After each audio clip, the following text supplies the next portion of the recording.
Video शुरू करने से पहले मैं आपसे एक रिक्वेस्ट करता हूँ। अपनी फेवरेट हॉलीवुड मूवी का नाम कमेंट करके ज़रूर बताएं और अगर वीडियो अच्छी लगे तो चैनल को सब्सक्राइब ज़रूर करिएगा। आज की हमारी मूवी है इट चैप्टर 1। वैसे तो जोकर काफ़ी फ़नी होते हैं, मगर जब वो हॉरर मूवी में दिखते हैं तो काफ़ी खौफनाक हो जाते हैं। इसमें भी एक क्लोन है जिसका नाम पेनीवाइज है। वो काफ़ी डरावना है। वो एक एंशिएंट टाइम का क्रिएचर है। ये कहानी डेरीमेन नाम की एक स्मॉल टाउन की है, जहाँ एक बच्चों का ग्रुप बड़े बच्चों द्वारा बहुत सताया जाता था। वो इन बच्चों को आउटकास्ट मानते थे और इन बच्चों ने अपने ग्रुप का नाम लूजर्स क्लब रखा था। इस टाउन में बच्चे रहस्यमयी तरीके से गायब हो रहे थे। इस क्लब में एक बच्चा था जिसका नाम मिल था। उसका भाई जॉर्जी भी 1 साल पहले गायब हो गया था और वो अपने भाई को ढूंढ रहा था। बिल को लगता है कि उसका भाई गटर में गिर गया था और वो अभी जिंदा होगा। मूवी के स्टार्ट में दिखाते हैं जॉर्जी अपनी पेपर बोट चला रहा था और वो एक गटर में चली जाती है।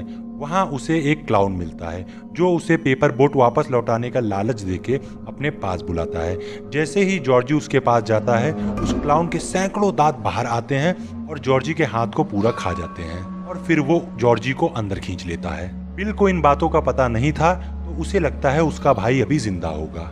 गर्मियों की छुट्टी में लूजर्स क्लब में एक लड़की जुड़ती है जिसका नाम बेवरली था। इस ग्रुप में 2 लड़के और भी जुड़ते हैं जिन्हें लूजर्स क्लब ने हेनरी और उसके ग्रुप से पिटने से बचाया था। उसमें से एक बच्चा था बेन। इसने इन घटनाओं पर रिसर्च किया था और वो बताता है कि ये 27 साल में एक बार होता है और 1 साल तक होता रहता है, फिर ये दोबारा 27 साल बाद फिर होता है। इसी दौरान इन्हें पता चलता है एक क्लोन के बारे में जो एक एंशिएंट क्रिएचर था और 27 साल में एक बार आता है और बहुत सारे लोगों को खा के वापस सो जाता है। इस क्लोन की खास बात यह है कि ये किसी का भी रूप रख सकता है। ये उन्हीं चीजों का रूप रखता है जिससे वो लोग डरते हैं, इसलिए ये बच्चों को अपना शिकार बनाता है क्योंकि बच्चे डरते हैं। जैसे बेवरली को अपने डैड से डर लगता है क्योंकि वो बहुत ही गंदा आदमी था, तो वो उसके सामने उसका डैड बन के आता है। बिल के सामने उसका भाई बन के आता है जो उसे गटर में डूबता दिखता है। ली को गंदगी से डर लगता है तो उसके सामने गंदा सा ज़ॉम्बी बन के आता है। इन बच्चों ने पता लगा लिया था कि वो क्लोन बस डर पे जीता है। मूवी में क्लोन ने बोला है कि मैं तुम्हारे डर पे जीता हूँ और तुम्हारे मांस को खा के जिंदा रहता हूँ। इन बच्चों को पता लगता है ये घटनाएं जहाँ भी होती है वहाँ पर आसपास गटर होता है और ये सारे गटर अंडरग्राउंड कनेक्टेड हैं और इसका सेंटर एक पुराना डरावना सा घर होता है जहाँ कोई नहीं रहता। ये बच्चे उस घर में जाते हैं और वहाँ खतरनाक घटनाएं घटती हैं। क्लोन उन्हें अलग अलग करके मारने की कोशिश करता है, मगर ये सब साथ में होने की वजह से बच जाते हैं। वहाँ एडी का हाथ टूट जाता है। बाहर निकलने के बाद बच्चों का झगड़ा हो जाता है क्योंकि उन्हें लगता है बिल अपने भाई को ढूंढने के लिए सबकी जान खतरे में डाल रहा है।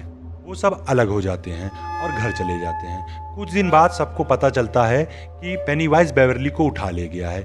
बिल सबको ये बात बताता है तो सब डर का सामना करने और बेवरली को बचाने के लिए एकजुट हो जाते हैं। दूसरी तरफ हेनरी जो सबको परेशान करता है, पेनीवाइज उसे अपने कंट्रोल में लेकर उससे उसके ही डैड का कत्ल करा देता है। उसे पता होता है कि ये बच्चे इससे लड़ने जरूर आएंगे, तो वो हेनरी को अपने प्रोटेक्टर की तरह तैयार करता है। जब सारे बच्चे दोबारा उस घर में जाते हैं तो वे एक कुएं में उतरते हैं जो घर के अंदर था और सारे गटर का सेंटर था। तभी वहां हेनरी आता है और माइक पर हमला कर देता है, मगर माइक उसे कुएं में फेंक देता है। फिर ये बच्चे उस कुएं में उतर जाते हैं, मगर इनमें से एक बच्चा स्टैन अलग हो जाता है। वो अपने घर में लगी एक तस्वीर से बहुत डरता है। पेनीवाइज उसी तस्वीर के रूप में आता है और उसे खाने ही वाला होता है। तभी सारे बच्चे पहुंच जाते हैं और पेनीवाइज डर के भाग जाता है। कुछ देर में ये बच्चे गटर के सेंटर में पहुंचते हैं जहां बहुत सारे बच्चों के शरीर हवा में उड़ रहे होते हैं। बेवरली का शरीर भी हवा में उड़ रहा होता है। पेनीवाइज उसे खा नहीं पाता क्योंकि वह लास्ट मोमेंट तक पेनीवाइज से नहीं डरती है। फिर ये बच्चे बेवरली को नीचे उतारते हैं और वो ठीक हो जाती है। उसके बाद पेनीवाइज जॉर्जी की शक्ल में मिल के सामने आता है और उन सब पर हमला कर देता है। वो सबको वही बन बन के डराता है जिससे ये बच्चे डरते हैं, मगर इस बार ये बच्चे काफी स्ट्रांग होते हैं और वहाँ का मंजर काफी खौफनाक होता है। बच्चे इसका सामना करते हैं। फिर वहाँ पे एक ऐसी सिचुएशन आती है जहाँ पेनीवाइज बिल को पकड़ लेता है और बच्चों से बोलता है कि वो उसे बिल को खाने दें, फिर वो चला जाएगा 27 साल के लिए सोने। सारे बच्चे आराम से बड़े हो सकोगे।